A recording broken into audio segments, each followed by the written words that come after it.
Hello everyone, आप सब कैसे हैं। मैं उम्मीद करता हूँ कि बहुत अच्छे होंगे और अपनी पढ़ाई को बहुत अच्छे से कर रहे होंगे। मैं आकाश कुमार बढ़ाना आईसीटी वर्चुअल क्लासरूम में आपका बहुत बहुत स्वागत करता हूँ मेरे प्यारे बच्चों। जैसा आपको पता है मेरे प्यारे बच्चों, बेसिकली हमारी आपका 7th क्लास है और 7th क्लास के अंतर्गत हम लोग देख रहे हैं ज्योग्राफी। और इसी ज्योग्राफी के अंतर्गत हम लोग कल वायु को देख चुके हैं। आज लेसन नंबर 5th की तरफ हम आगे बढ़ रहे हैं और लेसन नंबर 5th जो है हमारे सामने है और हम जल को पढ़ेंगे। ठीक, तो आप मुझे बताइए जल क्या है और जल के बारे में आप क्या सोचते हैं और किस तरह से ये हमको लैंड फॉर्म या वाटर फॉर्म में दिखाई देता है। तो जल के बारे में सोचेंगे और आपके मस्तिष्क में एक चित्र बन गया होगा और उस चित्र को आप अच्छे से देख लीजिए कि आप नदी में जल प्रपात यानी कि झरने जो आपके रेन होते हैं, वर्षा की रिमझिम, अपने नल के जल के बारे में सोचने लगे हैं।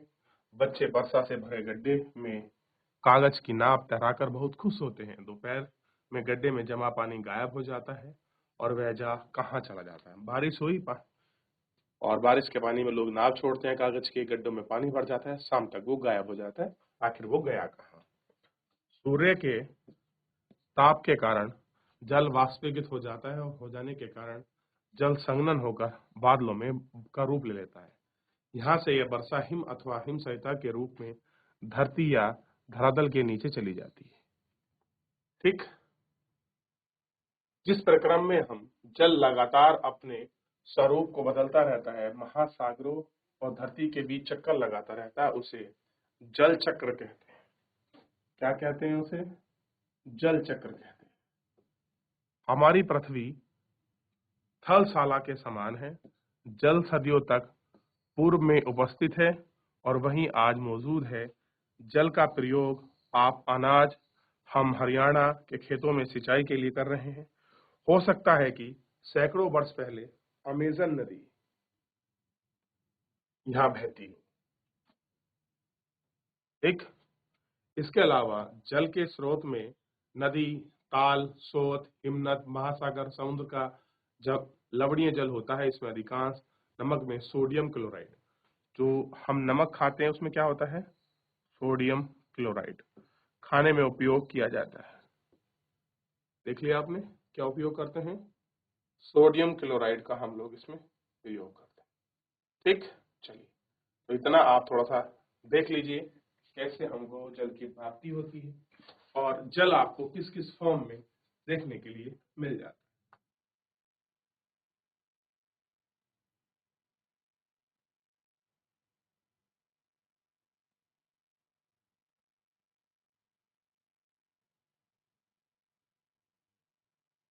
आगे बढ़ जाए।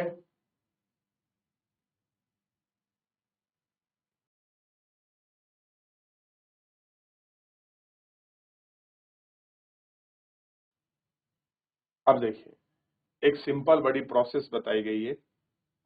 अब होता क्या है, ये जल है, ये भरा हुआ, ये जल का बाष्पीकरण हुआ। बाष्पीकरण हुआ, उसके बाद बूंदों के रूप में संघनन हुआ। संघनन होने के बाद आपका वर्षण हुआ, वापस होकर बहाव बना और बहाव बनने के बाद वापस आपका समुद्र में चला गया। फिर इसका बाष्पीकरण हुआ, संघनन हुआ, वर्षा हुई, बहाव बना और आपका वापस समुद्रों में या आपका नदी वगैरह में चला गया। तो ये भी क्या है, एक प्रकार का। तो ये आपको क्या दिखाई देगा? ध्यान दीजिए, ये आपको जल चक्र दिखाई देगा। जल चक्र दिखाई देगा। क्लियर है? ये आपको देखिए।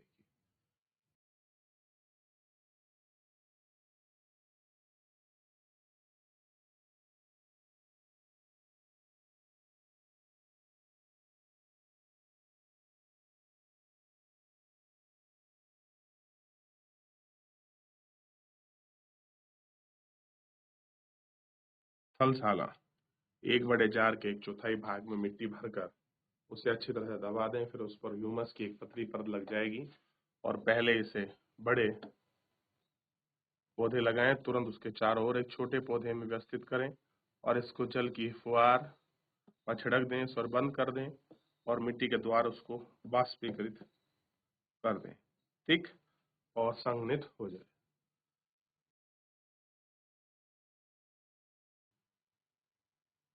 ठीक है नहीं? अच्छा, अब आप सबसे पहले मैं दिखाऊंगा। सबसे महत्वपूर्ण है ये वाला वितरण, और यकीन मानिए ये वेरी वेरी इंपॉर्टेंट है। ना जाने कितनी बार ये यूपीएससी के पेपर तक में आया है। यकीन मानिए ये वाला पार्ट, ये जो आपका डिस्ट्रीब्यूशन है ना, ये बहुत इंपॉर्टेंट है, काफी बार पूछा जाता है।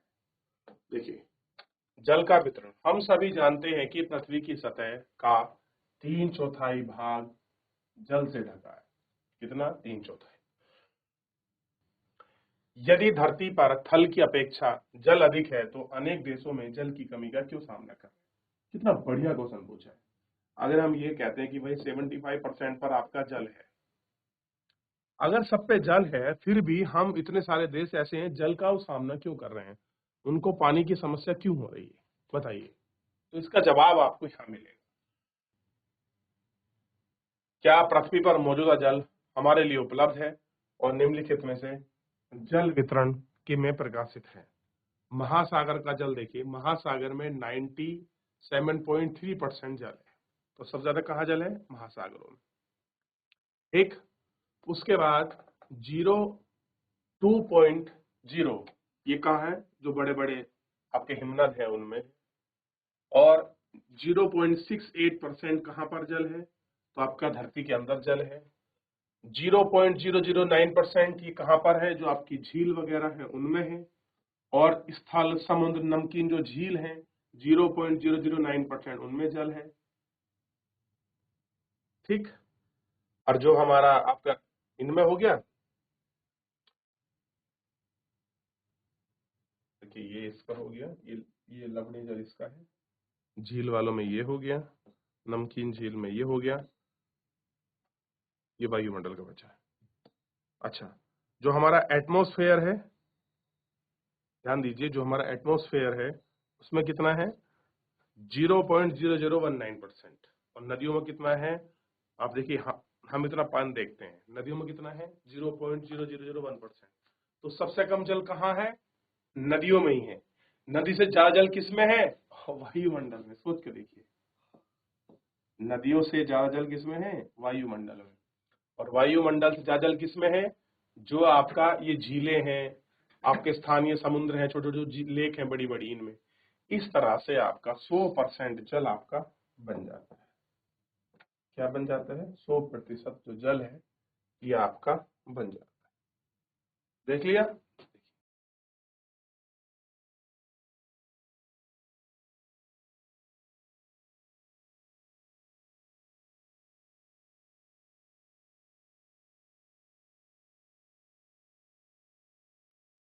देख लिया? तो इसको लिखना जरूरी है कि डिस्ट्रीब्यूशन ऑफ वाटर, सबसे ज्यादा जल समुद्रों में है, उसके बाद हिमनदों में है, उसके बाद ग्राउंड वाटर में है, उसके बाद जो झीलें वगैरह हैं उनमें है, लवणीय झील जो है, उसके बाद समुद्र में है, और छोटी छोटी जो झीलें तालाब उनमें है, उसके बाद वायुमंडल में, और सबसे कम नदियों में है।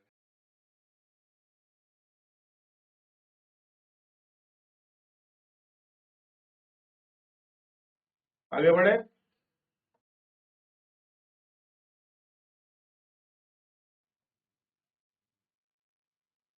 नो चम्मच जल, देखिए उसको मतलब आपका डिस्ट्रीब्यूट किया है। आइए, कह रहे जीवन जीने के लिए अत्यधिक आवश्यकता है कि प्यासे होने के पर केवल जल हमारी प्यास बुझा सकता है। ऐसा क्या नहीं कर सकते? लापरवाही से जल का उपयोग करने में बहुमूल्य संसाधन को बर्बाद कर रहे हैं। और देखिए हम क्या कर रहे हैं? हम बहुत सारा जल बर्बाद कर रहे हैं।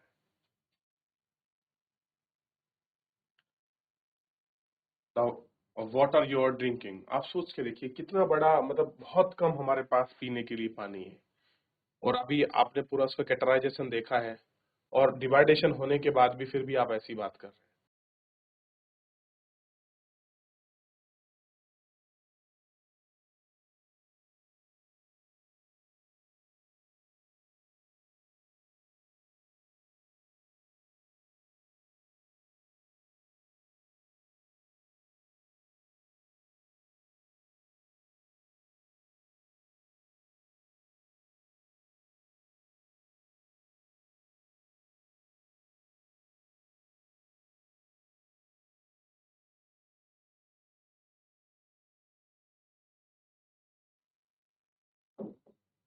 महासागरीय परिसंचरण।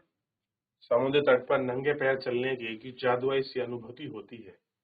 पुलिन में नमी नमी बालू, ठंडी पवन, समुद्री पक्षी और वायु की लवणीय गंध और लहरों का संगीत सब कुछ मोहित करने वाला सा प्रतीक होता है। ताल और झील की शांत जल के विपरीत महासागरीय जल हमेशा शांत रहता है और ये कभी कभी शांत नहीं रहता। महासागरों की गतियों को इस प्रकार से वर्गीकृत कर सकते हैं, जैसे तरंग, ज्वार भाटा आदि। इन सभी को हम लोग आपका देखते हैं और बात करते हैं।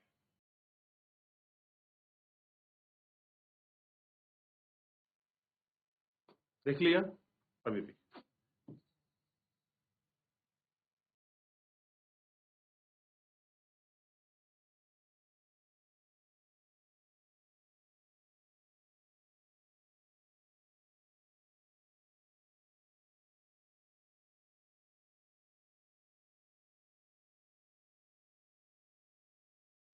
बात कर रहे हैं तरंगे। जब समुद्री सतह पर पवन बहती है तो उसे तरंगे उत्पन्न होती है। इतनी तेज पवन बहती है, तरंगे उतनी ही बढ़ती जाती हैं। तरंगे समुद्र तट पर गेंद खेलते समय जब आप गेंद जल में गिर जाती है तो क्या होता है, बहुत सी मनोरंजक होता है। और कैसे तरंगे एक साथ तट पर आपके वापस लौट आती हैं और महासागरीय सतह पर जल लगातार उठता रहता है और गिरता रहता है। इन्हीं को हम आपका क्या कहते हैं, तरंगे कहते हैं। देखिए इस प्रकार से कुछ उठती है।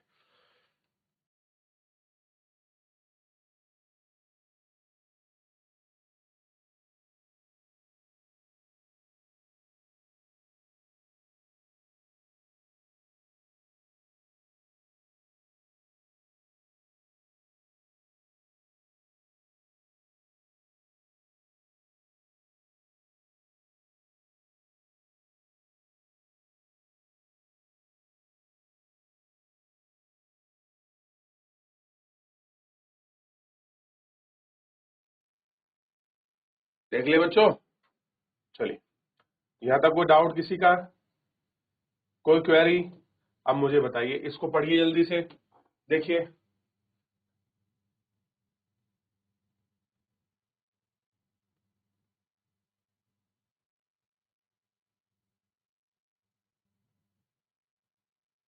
देख लिया। चलिए फिलहाल बच्चों आज के लिए इतना ही करेंगे, मिलते हैं नेक्स्ट लेक्चर में। धन्यवाद।